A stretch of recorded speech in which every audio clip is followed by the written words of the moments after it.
Hey guys, thank you for joining us for another exciting episode of YOMO. This is the Year of Magical Learning podcast. So today we are picking up part two of the book, an autobiography by Billie Jean King. This is Billie Jean King, the tennis player, the legendary tennis player and activist. Billie Jean King's autobiography is called All In. That's about her life, and it's an autobiography. Did you ever watch The Masked Singer by any chance?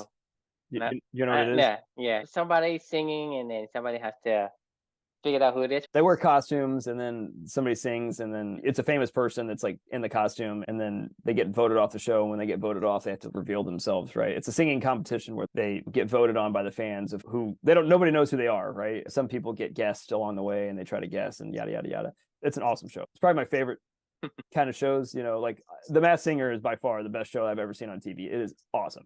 My wife and I, we record The Masked Singer and we hadn't seen the newest episode. So we were watching it this weekend, and all the people, the masked contestants were competing this little round of cohort that's going through it.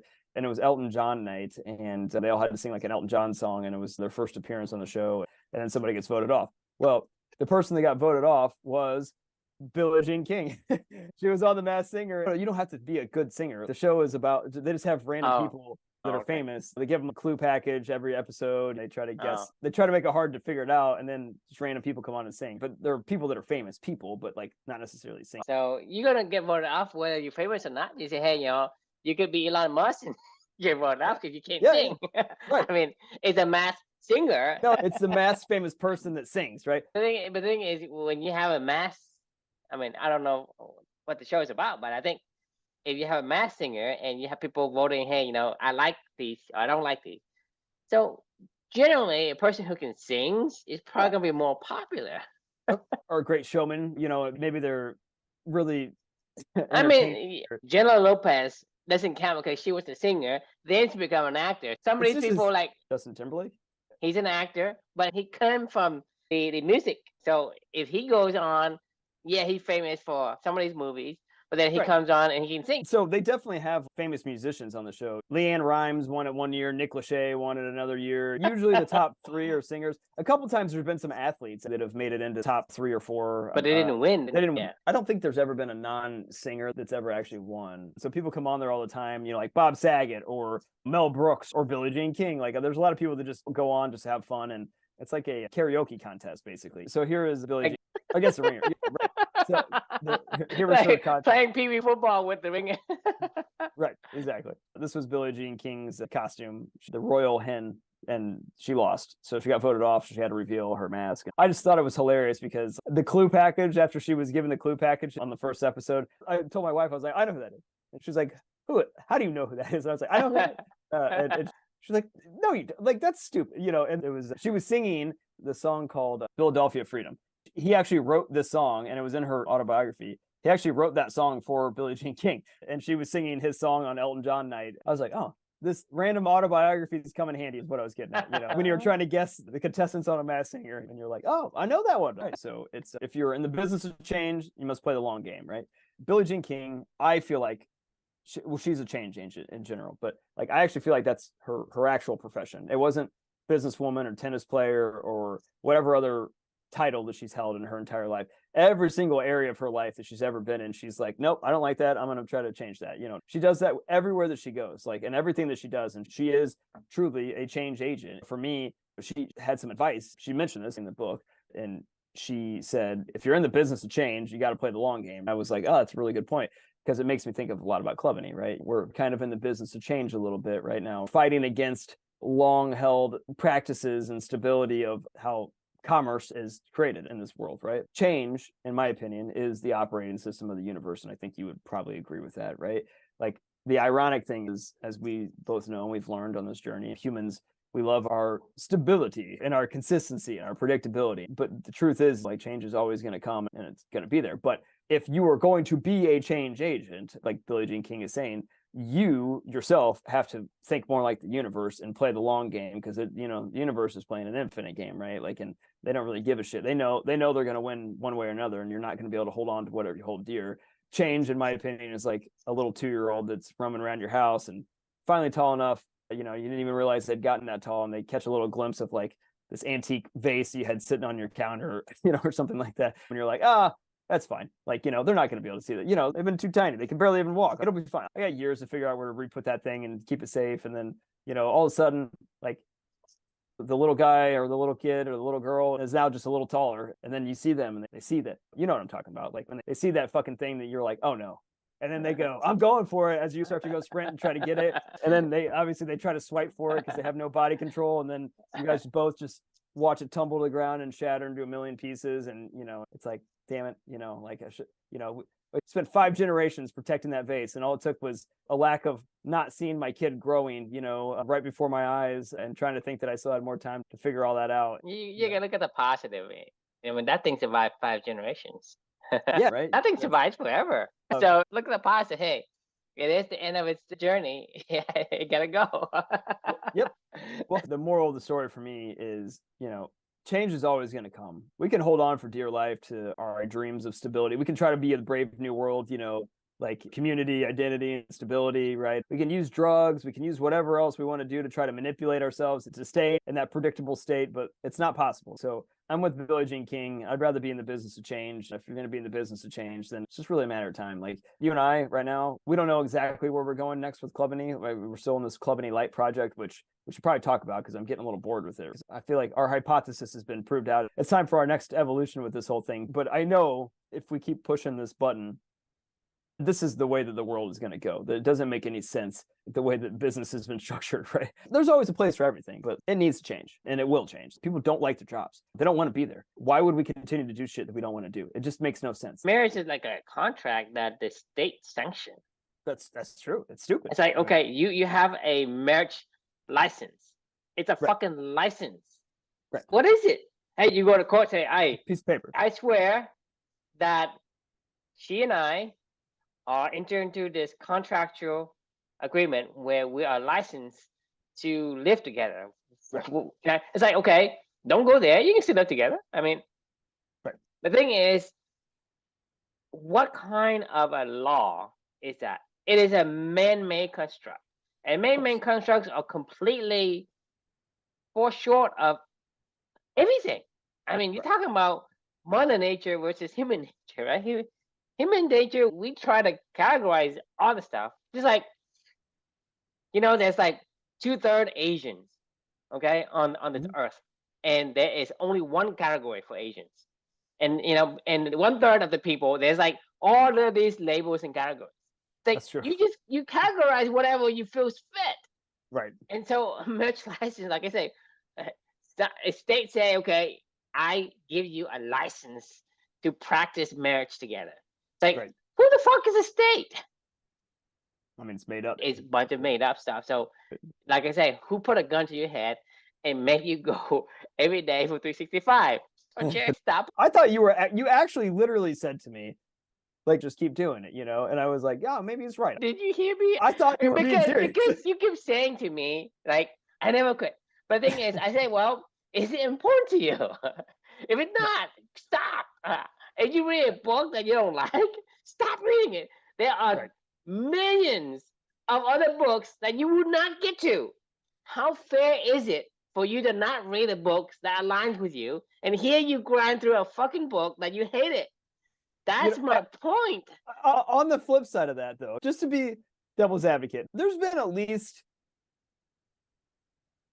I'm going to say at least 10 books over the course of this journey. I've been about halfway through, and I'm like, I really don't want to finish this book. And I finished it. And then they finally got to something that made sense to me by the end of it. And I was like, oh, okay, well, I'm glad I at least finished it. I think that's a sucker. For their whole voice. I mean, I think that's like those consolation prizes. Because if you think about it, let me ask you this question then. You know how you found the other space where you really like it, right? It's really close to your house, but it has some things that you say, well, could I do with it? And now you found something that is, even better, right? So to you, if you had said yes to that, you would have to say no to this new facility. Right. So I'm saying the same thing to you is if you read that book, because of your limited time, there are millions of books that you cannot get through. It's not possible for you to get through. So you are saying, yeah, I found a little nugget, but the other nuggets you had that would have been greater than the nugget, you say, well, my fucking consolation prize. It's something, but I'm saying is when you are saying yes to something, you are saying no to all the others. Because Oh, that's a good point. I guarantee you, in the universe, there's so many books out there that would have been aligned with you. It's just Right. that you would not have enough time to live to even get to it. Right. So that books are being unaware, unread by you. The reflection that you would have had would have not been existed. It would not have been born. Would not have been born. Right. Right? Because I Yep. guarantee you, if you had picked the tennis court that you say that, hey, it's nice. I like it. I really want to make this work. But imagine a separate life path where you took it, right? Right. Where do you think it would lead you? You would start looking for the other facility, right? So Of that course, yeah. facility is unread, Right. unheard of. It is out of your path of life.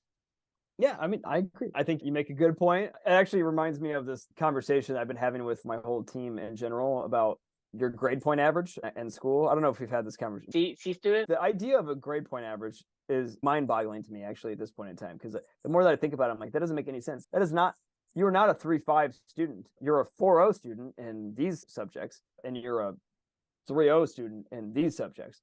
But you're not a 3.5 student. You're a what the fuck is a GPA? Like, I mean, what does that even mean? Like, I mean, no, I'm really good at these and I'm not so good at this, but like, how do you average that out to, I guess your point of the reason why I'm even bringing this up is like, if you're looking at C, like if it's a C book and you're just struggling through it and you're like, maybe I got something out of it. You're like, it's still a fucking C book. Like, it's not gonna change, right? You know, it's average at best. It's not good. You know, as soon as you have one of those books you really like, I know it. I've had this feeling 50 times where you're like, ooh, this is good, you know, and that's when I ended up writing multiple reflections on it. And it's like, I just finished a book today that was a similar book. It was called Outlive, The Art and Science of Longevity, Peter Attia. And I mean, it was a pretty heavy book on a lot of minutia of health, and I think you would love it. It was really good. It was about trying to be a centenarian, basically, and studying the 4 horsemen of disease. I think it's pretty easy to be a centenarian, right? The thing is, not easy. It's simple. All you have to do is stop killing yourself. That's basically what the book's about. You will be a centenarian. Because the thing is, you are the one that put your gun to your head and make yourself go 365. These things, even when I try to tell you, hey, Chris, we don't need to do that, you still, for whatever reason, have some kind of a conditioning in life that wants to make this goal. True. You are making yourself miserable. So I say, to be a centenarian, just remove the stuff and stop killing yourself with the caffeine, the alcohol, hey, I gotta have my gluten, whatever. It's like, hey, it doesn't kill me. I know.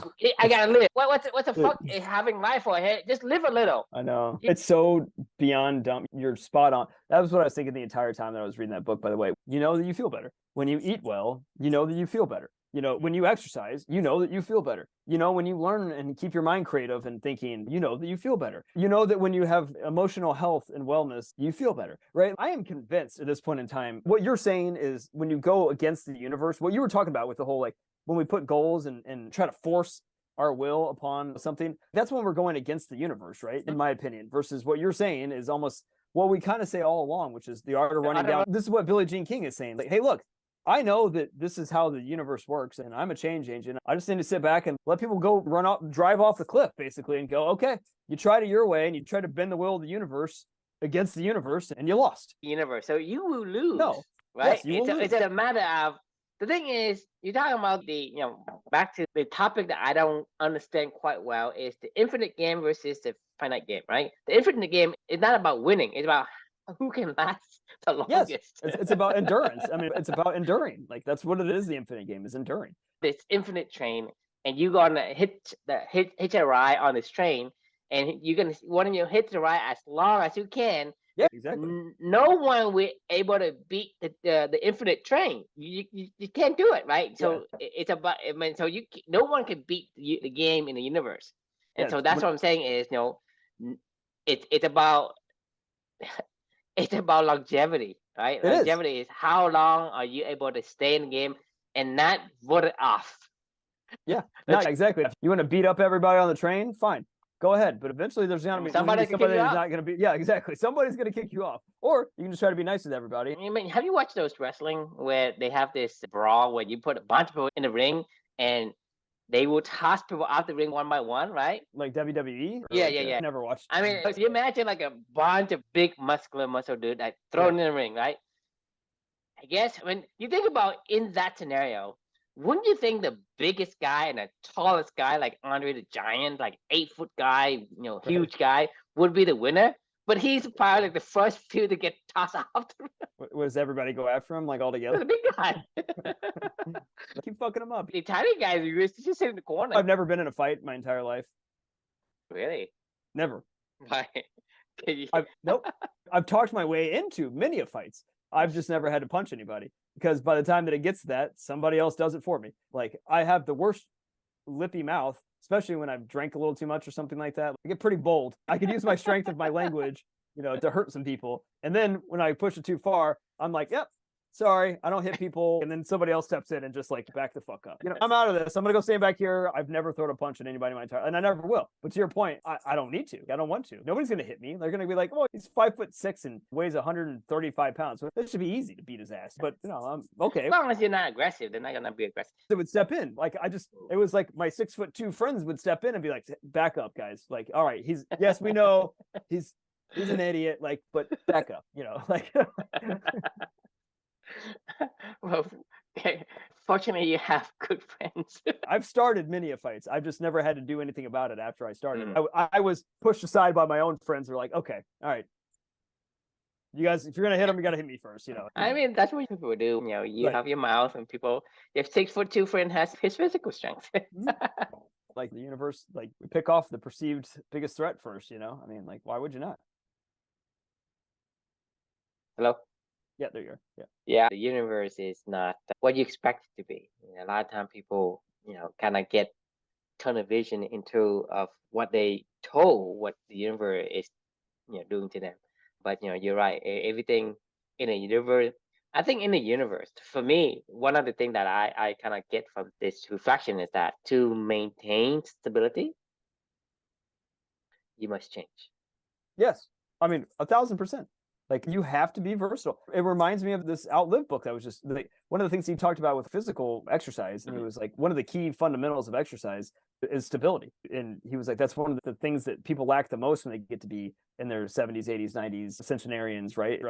He used to be like super into cycling and long distance swimming, and he would go way too specialized and deep. And he would hurt himself physically, he would lift too much, or he would do stupid things, and he wasn't doing it right. But he would just keep pushing harder and harder and harder. And this is what we do. This is exactly what you were saying before with the goal. For me, with the 365, it's like, what am I doing? I was having fun just learning, reading, reflecting, sharing these things with you. I then turned it into something that was unhealthy. Luckily, I got to work through it, and that's fine, which is the point of it, right? You're supposed to learn and figure these things out. But we do this all the time. You and I have talked about this so many different times. Like, I don't want to be 90% proficient in everything that I do. And that last 10%, I don't know that I give a fuck, because that takes a lot of bending the universe and going so specialized into a particular area that I just don't care. But then my question is, I don't know. That's what people say, right? Hey, I want to put a dent in the universe. For what reason? I want to know why you want to make a dent in the universe. I mean, this is one of his most iconic quotes. The thing is, Steve Jobs, you're a great guy, right? But at the same time, in probably like 300 years, or maybe 1,000 years, 100,000 years from now, no one's gonna know who you are. I mean, you can say, I'm the one of the guy that is, people remember the longest. But that's the thing is, in the universe, nothing is forever. Therefore, in some distant future, no one knows who you are. So my question is, why do you want to dent in the universe? Why are you trying to make this go against natural ways of things?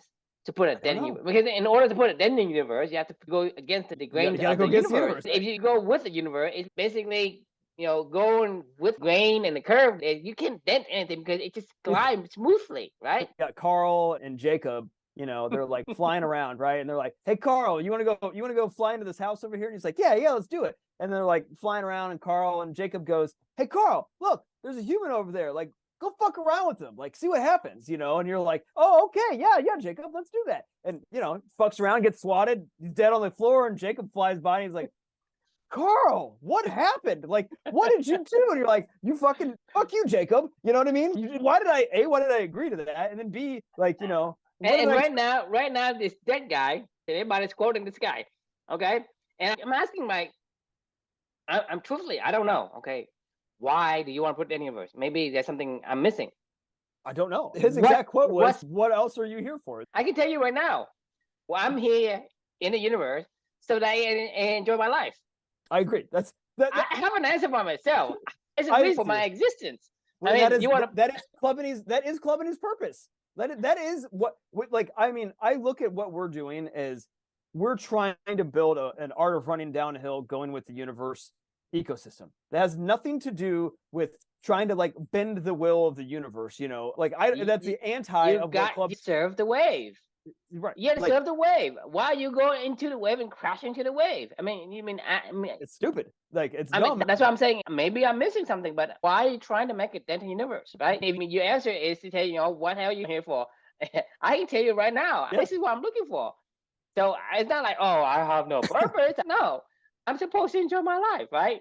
Enjoy whatever my body say. Hey, go talk to somebody. Enjoy the conversation. Enjoy the cup of coffee. Enjoy, whatever that your body say. Okay, that is the right thing for you. That is the right place for you. It's like a human device. I have to be at this place, right? Like I said, if you are a beaver, your human beacon is like the river and the woods and all that. You're not looking for the tundra of the ice or the desert or anything like that. To me, it's very, very simple of a question. Is why? And people don't answer that question. Even if you tell me, okay, this is why you here in the universe, right? To me, that makes no sense to me. So how can anyone accept that answer? I mean, it's not only why would you accept it? Even if you did put a dent in it, it's like, gives a shit. Like, I mean, it's a dent. Like, it's a tiny little dent. Like, it's not, it has nothing. Like, there's nothing that's, I guess, a gajillion dents maybe might have some impact or something like that. But if that's what you want to waste your life on is one dent of a gajillion. This is what I imagine. Is that what you're saying? Right. Yeah, you can't beat the universe. But the thing is, when I hear this saying, it's like somebody goes to the river and take a needle and just put a little dent into the river. Right. It's like, where did that go? Right. It's like, the moment you put a dent in it, there's a dent in it for sure. The universe is like the river. It doesn't stop. It moves. So in order for you to stay in one place in the universe, you must paddle upward to maintain the status. Exert energy to do that. You have to change because there is already a change. So you think of the river, you think of the treadmill. Imagine you're standing on a treadmill, right? And it's running, and you want to stay wherever the treadmill is, by the window, whatever. In order for you to stay fixed, you have to change with the pace of the changes of the treadmill. The only way to get stability is you have to change, because the universe in itself is a changing agent. I agree. I mean, you have to adapt. That Outlive book was really, because it's top of mind for me today, because I literally just finished it. You made a really good point at the end. That was what I was thinking the entire time that he was going through all this. I'm like, what's the point of doing any of this stuff if you're not trying to just enjoy your life? There is no point, because he was talking about, I mean, he wrote down an entire manual of how to be a centenarian and all the things you have to worry about and all the things you got to do and all the things you got to monitor. And I'm like, I don't want to do that. Whenever you become a centenarian, then what? Okay, I can die now. Right. I spent 70 years of my life tracking all this shit, and it was miserable. It's like saying I spent 100 years in prison. I made the Guinness record of being the longest prisoner. Right. Like, but the saving grace of why the universe always delivers is everything that this guy talked about in this book is if you just followed your natural instinct, like, that's the answer, right? Advocate. Exactly. When you eat shitty food, like, I don't care who you, like, you might say, yes, we're predispositioned to consume as many calories as we can. And that may be true, but we're also predispositioned to go, I don't feel good after I eat this thing. Like, I have no energy. I'm lethargic. I just want to go pass out. I'm not able to be present with my family and my friends. You also know when you feel like shit. Like, I know and I know that you know for sure, whenever you eat certain things, like how bad you feel, right? I know when I eat certain things, I feel good and I feel bad, right? If I make the decision to go eat those bad foods all the time, that's a decision that I'm trying to go against the universe, because I know what I'm supposed to eat, because my body told me you feel good after you eat this. I also know what I'm not supposed to eat. My body told me I feel bad after I eat this, right? I know when I don't get any sleep at night, I feel like shit the next day. I'm not cognitively as creative. I'm groggy, lethargic. I make bad decisions. I'm grumpy. I'm an asshole. Like I know that a good night's sleep is better than a bad night's sleep. You don't need to tell me all the science behind why sleep matters. It's important to understand it, but we know instinctively sleeping well matters. Now, you might say, okay, great, I want to sleep as best I possibly can. My point of what I'm getting at is all these things that he went through in this entire book about how to outlive, these are natural things that any of us, if we just were in tune with ourselves and I understood mean, what you're we liked talking and didn't. about just remove them from the city and put them in a remote village somewhere where Right. you're not like poisoning the environment, and he doesn't have anything to worry about. Right. Live off the land, right? And the thing is, this is what God gives us. If you live off the land, these people will live to 100 years easy. People are like 99, 100, and they're like walking and they're doing whatever they need to do. You go to the city, it's like, okay, you're 50, and it's like you have kidney stone, you have high cholesterol, you have diabetes, you have high blood pressure. It's like, where's that come from, right? We forced our lives on this stuff. We're not supposed to live in places with 9 million Homo sapiens in the same general area. Like that, I mean, I'm not saying we're not supposed to be communal. Well, I don't think that's the case, though. I think it's great, and you will live longer if you have a communal For sure. society. I mean, we need communal because that's part of your gene that wants that connection. Communal societies. We are trying to kill ourselves by conditioning by society to do things a certain way, right? And to act in a certain way. Because the thing is, for us, like you live for example, you live in a fucking condo, okay? But you don't know your neighbors. You think about how absurd that is. It's like you live like so close. I mean, you basically right next to the next wall. Right. There's a person lives there, but you don't know who they are. That's exactly. The person is.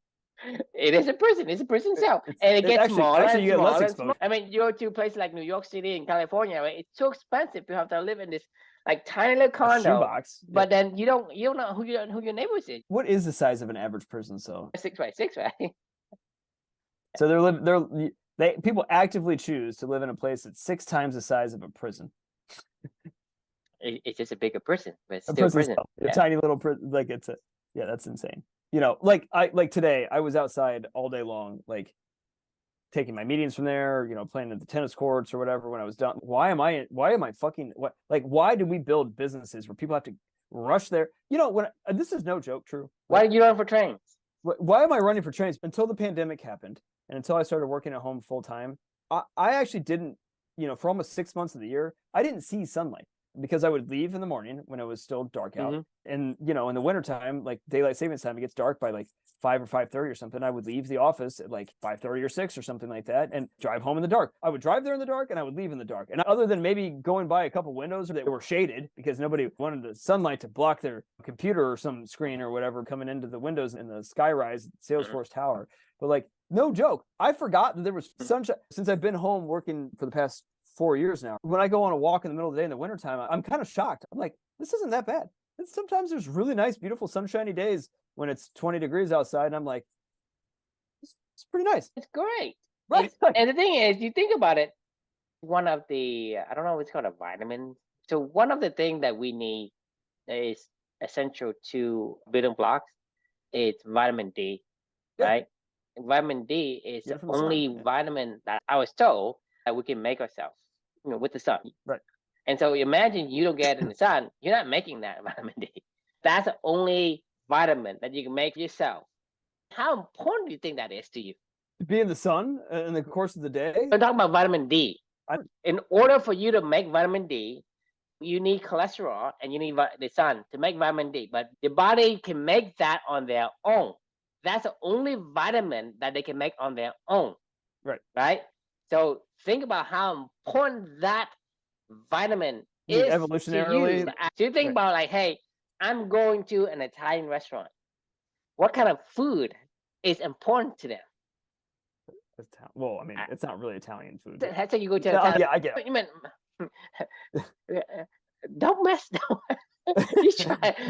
You're trying to mess with the natural order of things here.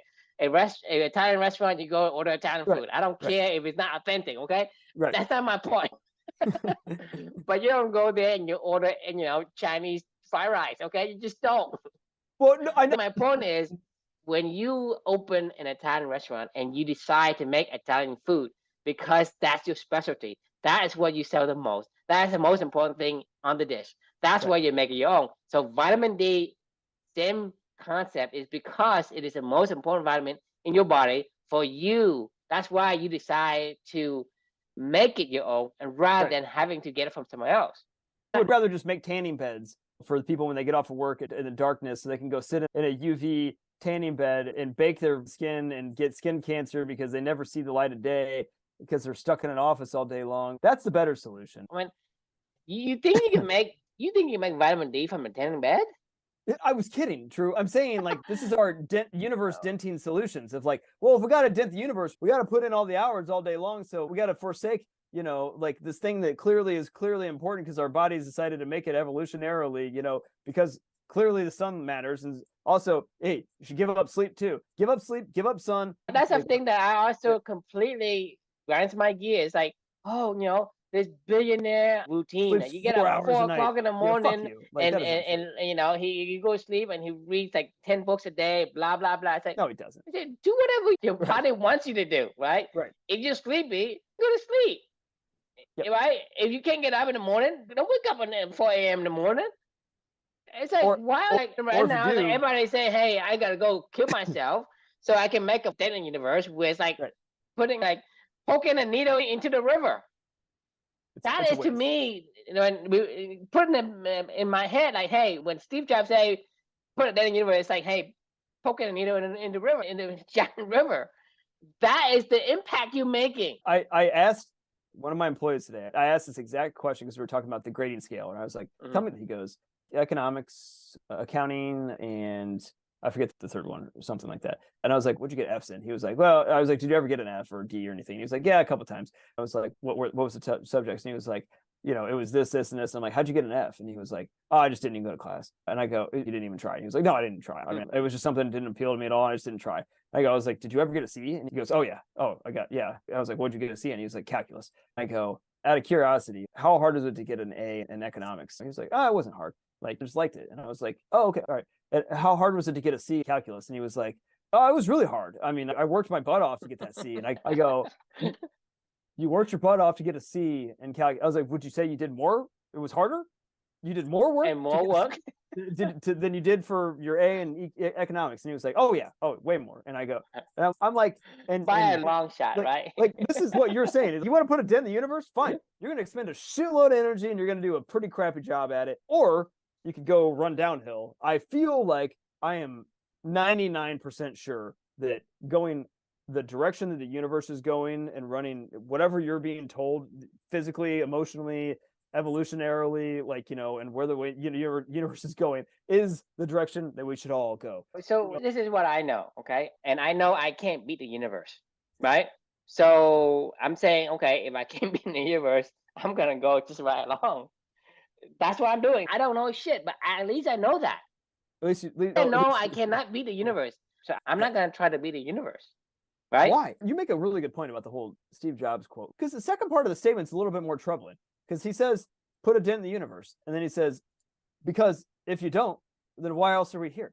It's a sad life for you, Mr. Jobs. I read Steve Jobs' book. We'll talk about that eventually in his journey. That was kind of one of the shining things in Steve Jobs' book for me. He was incredibly brilliant. He was an artist, and he was really good at what he did. But he was also kind of fucking miserable. He had a pretty miserable existence, honestly. I mean, it sounded like he was a total dick, hated a lot of things, was an asshole to a lot of people, like completely, was obsessive about certain things, drove him to, probably levels of stress that I can't even fucking imagine. And he actually credits his firing or maybe coming back to Apple. I can't remember. He credits that himself personally as the reason why he got cancer. He wasn't sleeping. He wasn't eating. I tend to agree, because you are killing yourself. Man, the thing is that the biggest disease that we have today that like sparks everything else is stress. Yeah, yeah. It's stress. Stress Right. causes cancer. Stress causes like diabetes. Because when you're stressed, what you do? You eat. You fight. Yeah, you eat, you fight, you sleep bad, you drink more. You're trying to cope with all the things that you have available to you, and none of them is aligning with the universe. And you cannot beat the universe. You can say, okay, I'm gonna be healthy because I do the opposite of what the universe wants me to do. Because the thing, your cell is aligning themselves to the universe. So you cannot go against the grain of the universe. And to put a debt in the universe, to me, is the most dumbest thing I've ever heard. I mean, the thing is, it comes from Steve Jobs. Yeah, Steve Jobs just give us Apple and give us a phone. We have a better life for it. But to me, with or without it, it should not affect me, Yeah. right? I mean, what do people do before Steve Jobs existed? They were fine. They were fine. I mean, like I often wonder this question now, and we'll never know the answer.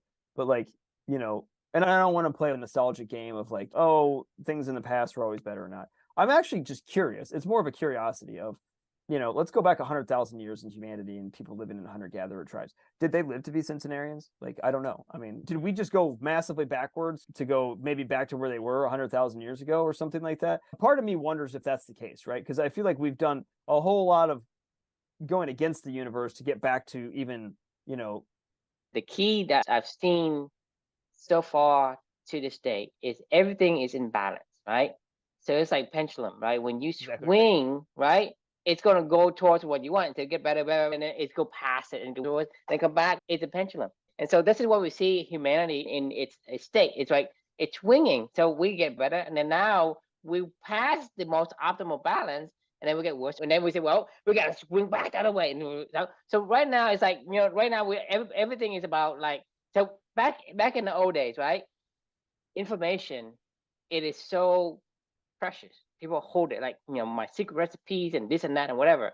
Now it's like it's all flooded, and now it's like it's too much Too information, much. and Too it much. becomes a burden. And because hey, what information is real? What information works? Blah blah. Because right now you and I talk about this, and there's like 10,000 other gurus still out there and tell you, hey, Oh, you yeah. know, you should go eat the frog, and you even talk about these guys for like these legends Right. in the The, self-help the business guru. out there. The Yeah. gurus are telling you, you're talking about Tony Robbins, you're talking about Brian Tracy, right? Even those guys, they say, hey, you know, start with the hardest thing first and blah, blah, blah.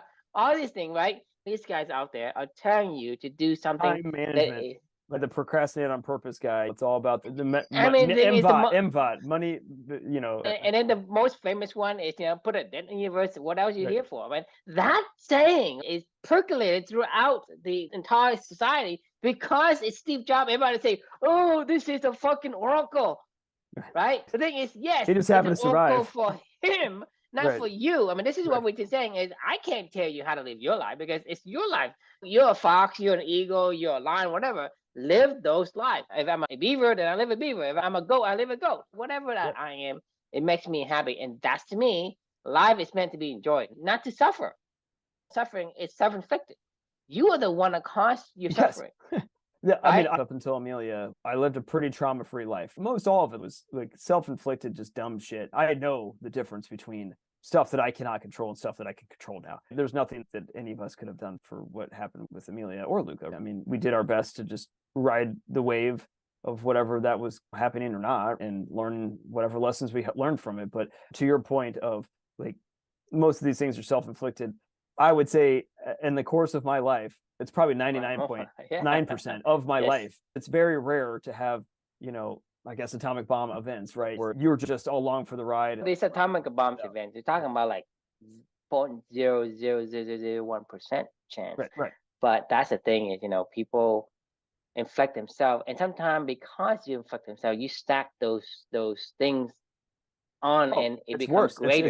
It's a compound effect of every single day, like forcing yourself to do shit that you don't want to do. It eventually catches up to you. You can't do it forever. Eventually, the compound effect catches up to you, and you create your own atomic bomb. Basically, you did it yourself, right? I mean, at this point in time, it's easy to diagnose if you're having shit, you know, you're stressed out at work, you're overworked, you're a workaholic, you're sleeping shittily, you're eating shittily, you're communicating horribly with your family, you know, and you're absentee parent because you're always doing whatever, like, and you're whatever. A lot of things people do is like, why are you doing it? Oh, so that I can put on Facebook and Right. put it on Twitter. And Well, then why no, are you they'll lie to complaining? themselves. That's Then not why true. are you complaining about, my kids doesn't like me because That's the truth, though, is if you actually ask them the question of why you're doing this, they would say, I'm doing it for my family. I'm doing it to make sure that they have everything that they need and blah, blah, blah, blah, blah. But like, it's no different than the dichotomy that we talk about with daycare, where it's like, I actively take a kicking and screaming child away from their parents, place them in a place that they don't want to be, so I can go get back in my car to then go to a place that I don't want to be. Like, tell me the logic in that in any way, shape, or form, right? There is zero logic and it makes any sense to say, I'm going to take away my kids and give them to somebody else that they don't want to be with. And you come back and say, hey, why are my kid not, personal with me? It's like, because you don't spend time with them. Because you're never around, right? Like, I mean, but the funny thing is, if you ask that same person that takes their kid to a daycare and you say, why are you doing this? They would go, well, why do you go to work? Well, I have to go to work so I can pay for, make sure they're taken care of. Is it really about your kid? Like, I mean, like, because if that's the case, then you could just stay. Like, people delusionally, like, tell themselves, what is that called? The cognitive dissonance or something like that, where you can believe one thing, but like hold the same exact complete opposite or whatever, right? And still it makes zero sense. I mean, it's basically saying it is.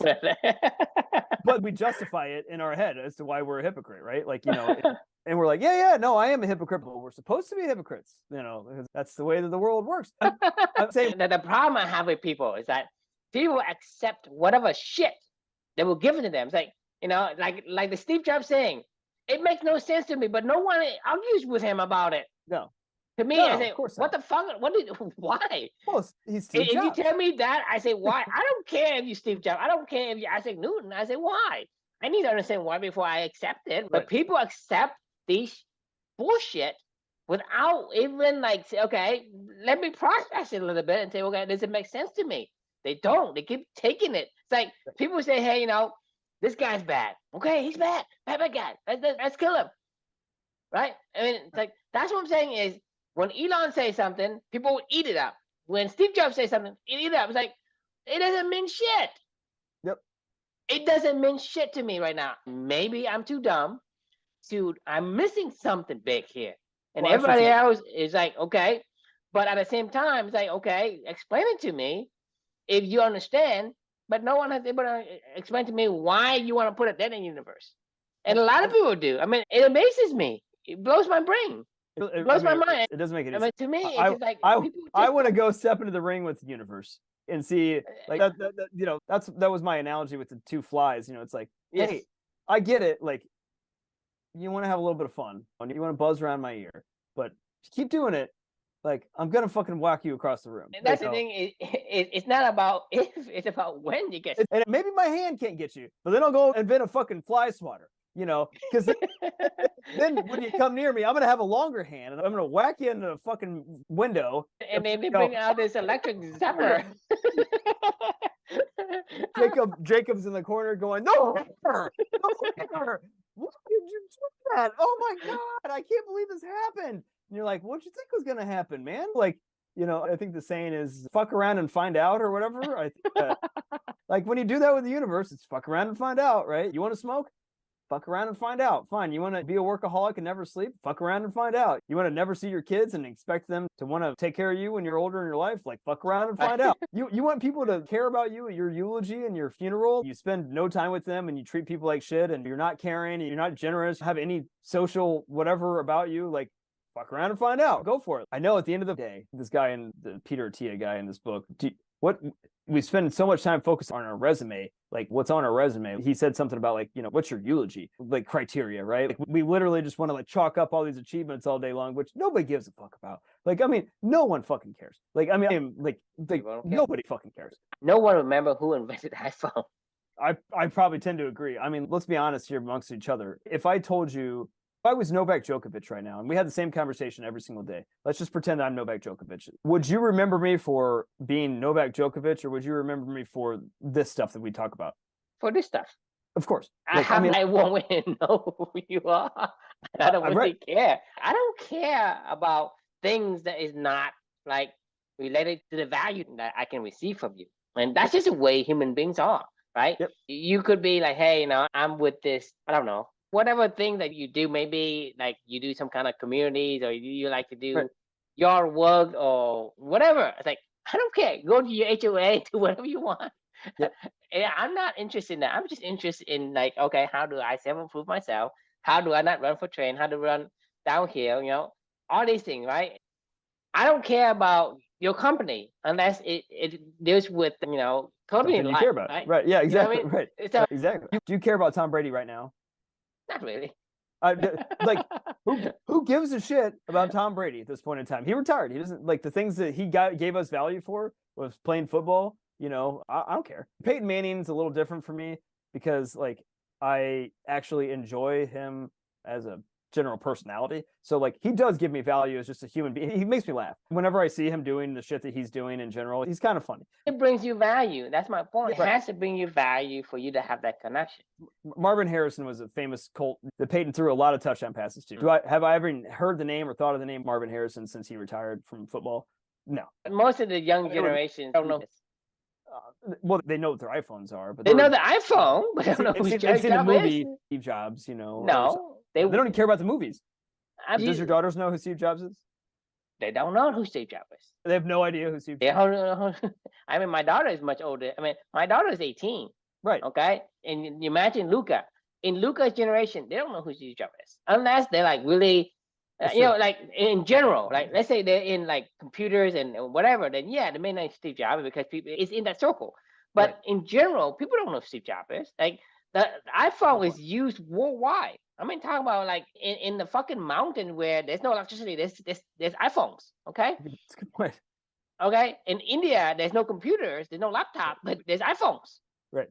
Okay. And they use it as if that's the extension of their appendages, but they probably don't know who Steve Jobs is. Or was, Yep. So I think wrapping up like this whole conversation is got to play the long game, right? Like, I mean, it's no other choice. It's called being an idiot, But yeah, you have another. I mean, the natural choice is you have to play the infinite game, because infinite game is like how long can you stay on that train, that universe train. In order for you to play along, you must last on that train as long as possible, and that's a long game. It cannot be short, because short means you fall off, and when you fall off means that you don't exist.